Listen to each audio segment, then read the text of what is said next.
আর কে kitchen থেকে আপনাদের সবাইকে স্বাগত জানাই। আজকে আবারও একটি নতুন রেসিপি নিয়ে আসছি, একদম ইউনিক রেসিপি একটা, মানে চিম পাতুরি। এর মধ্যে চিম মানে লাগছে, আমি 300 গ্রাম চিম নিয়েছি। এটাকে দুপাশের সুতোর মতন আঁশগুলোকে ছেড়ে দু টুকরো করে নিয়েছি, আর একটু নুন জলে সেদ্ধ করে নিয়েছি, মানে হাফ একটু সেদ্ধ করে নিয়েছি।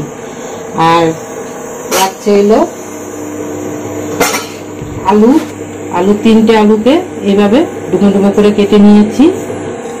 আর লাগবে কড়াইশুঁটি 1 বাটি নিয়েছি।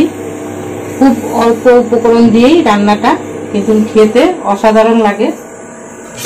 তো প্রথমে আমি চিমগুলোকে ভেজে নিব মানে কালো জিরে আর কাঁচা লঙ্কা দুটো পুরো মিশিয়ে দিলাম।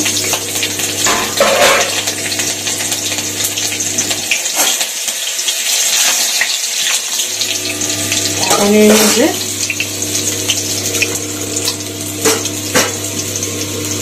আলু দিয়ে দিলাম, আলুগুলাকে একটু লাল লাল করে ভেজে নিব।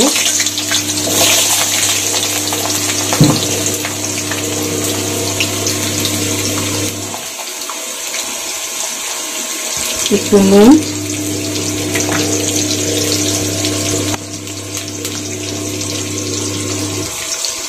অল্প হলুদ গুঁড়ো দিয়ে এটাকে ভালো করে ভেজে নিব লাল লাল করে।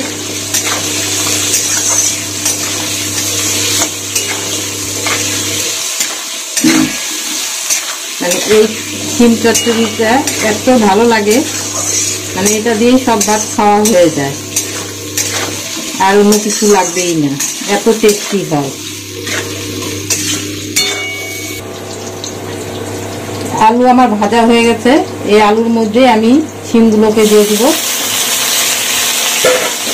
শিমগুলোকে দিয়ে একটু নাড়াচাড়া করবো।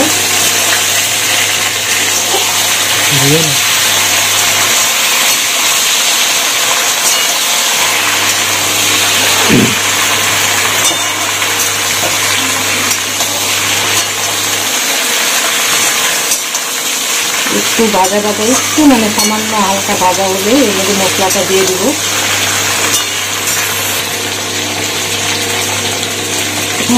একটু ভাজা হয়ে গেছে, এর মধ্যে কড়াইশুঁটিগুলো দিয়ে দিলাম। কড়াইশুঁটিগুলো দিয়ে একটু নেড়ে এর মধ্যে মশলাটা দিয়ে দিব।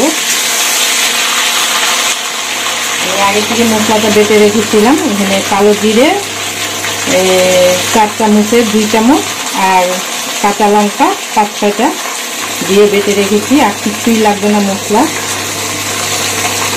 আর বাকি ধোয়ার তো আমি একটু দিয়ে দিই।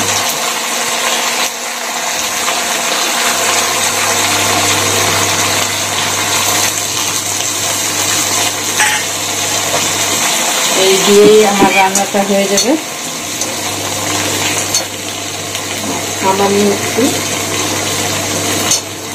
কাশ্মীরি লঙ্কা গুঁড়ো কালারের জন্য।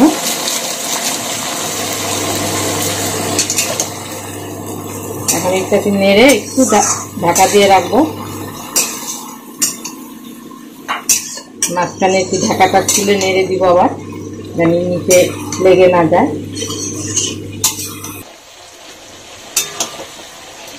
আমার চিম পাতুরি হয়ে গেল। এখন এর মধ্যে 1 চামচ ভিজিয়ে দিচ্ছি।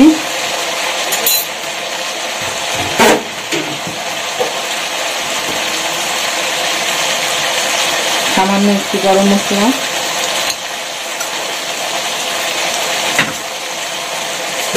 আর ধনে পাতা কুচি দিয়ে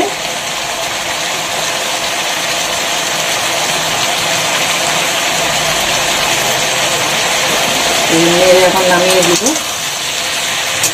এইভাবে ঘরে বানিয়ে খেয়ে দেখবেন, মানে অসাধারণ লাগে। অল্প উপকরণ দিয়েই সিম্পল রান্না একটা।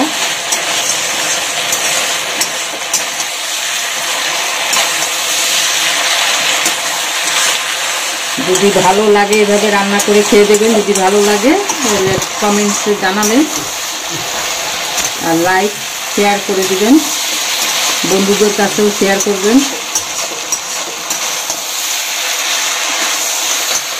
গ্যাসটা অফ করে দিলাম, হয়ে গেছে। এখন নামিয়ে নেব। এই যে শিম পাতুরি হয়ে গেছে।